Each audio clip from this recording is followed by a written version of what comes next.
Welcome to Davos video and your guide to your WikidPad reference.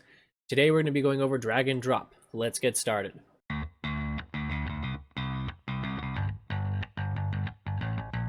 So let's go down here to our newly created drag and drop header. So the basics of it is you can drag and drop links to your pages directly from the wiki's tree right over here on your left. Rather than a typed link looking like this without the backwards bracket, it will look something like this, also without this backwards bracket. So let's do a couple of examples. First, let's create a camel case link to our holy crap page.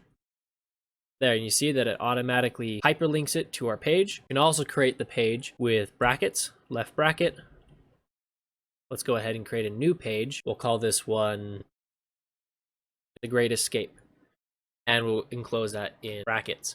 You can see here now that it has this underline. That means it's ready to be turned into a new page. Double click that. You can see that's generated this new page, and the Great Escape now appears on our left. I'm just going to put in some basic information and a back button. Remember, we covered the back button a few videos back, so make sure you go and check that out. All right, so now we have these two standard looking links.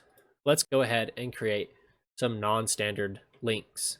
So here, we're gonna come up to our tree. I'm gonna click and hold, holy crap. You can see that I've got my cancel symbol here.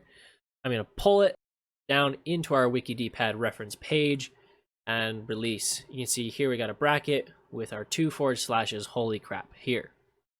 Let's do the same thing for the Great Escape. Voila. Now we have two functioning links to our pages.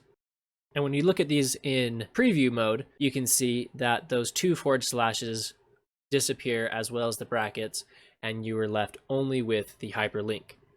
Don't forget to type this out yourself and make sure that you build your own WikidPad reference as we go along, and we'll catch you next time.